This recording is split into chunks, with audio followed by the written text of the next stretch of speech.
আমরা এটা ভাত খাবার নিয়ে আসি বাসার থেকে, যার যার বাসার থেকে আই না তাদেরকে খাওয়াই টিফিন বাসায় ফেরত দিয়ে দিই। এটা ভাত বাসায় বাসায় তেল ভাতা নিয়ে আই না দোকানে দোকানে দিই।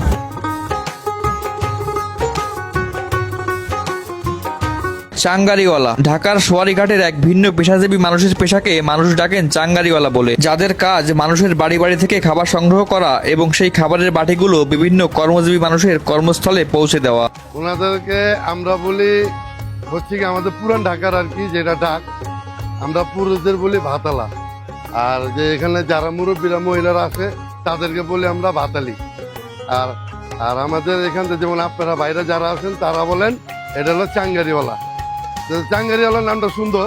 এদের কাজটা হচ্ছে গিয়ে ওই পারে যত এখানকার যত ব্যবসায়ী আছে দোকানদাররা আছে ওনাদের ভাত বাড়ি বাড়ির থেকে সংগ্রহ করে ওনারা একখানে এগুলো সব একসাথে রাখে।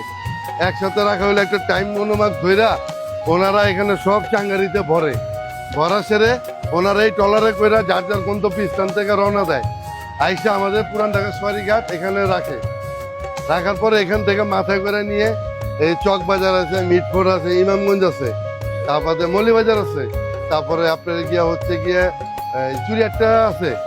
এগুলা যারা দোকানদার যাদের যাদের ভাত নিছে সবার দোকানে সুন্দর মতো পৌঁছে দিবে। আচ্ছা, পৌঁছানো শেষ করে ওনারা আবার ওনাদের সব প্রচার শেষ করে ওনারা মার্কেটেই থাকবে। মার্কেটে থাকার পর এই একটা টাইম থাকবো 4টা থেকে 5টার ভিতরে টিফিন খালি।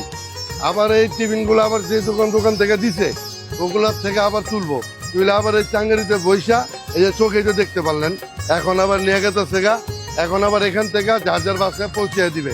ওনাদের এটাই পেশা, এগুলা দিয়ে জীবনযাপন চলতেছে, ওনাদের সংসার চলতেছে, মেয়ে বিয়ে দিতেছে, নিজের একটু ভালোভাবে চলতে পারতেছে। ধরেন না এক চাঙ্গারি সর্বোচ্চ 20 থেকে 30 হাজার টাকা পাইতেছে। যদি ওনার কাস্টমার পায় টিফিন বাড়ে তো ওনার টাকাটাও বাড়ে।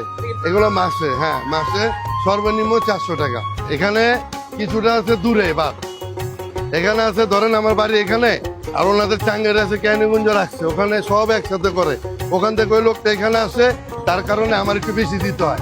আবার যার একটু বাড়ির কাছে ওরা আবার একটু কম দিতে হয়। এখানে যারা চাঙ্গারিতে এগুলা আনা নেওয়া করে সর্বোচ্চ আরো 10-15 জন আছে, কিন্তু মানুষ প্রায় 200-300 মানুষের খাওয়া এখানে আছে। এটা একটা কুরিয়ার সার্ভিস, মানে এটা হাতে হাতে নগদ সার্ভিস আর কি। হয় আল্লাহর রহমতে মোটামুটি সংসার চলে আর কি, 10-15 হাজার টাকা এরকম, একটা 500 টাকা 600 টাকা এরকম। আমি এটা 10-12 বছর, এটা আমরা 10টা থেকে বাটি উঠাই, ওরা দোকানে পৌঁছায় তারপরে আবার দোকান থেকে বাসায় আবার পৌঁছায় দিই কাছে। আমি পেশা অন্য কাজে কামে মানে পোষায় না, এখন সংসার তো চালাই দিত, আমার কিছুটা খরচ দরকার।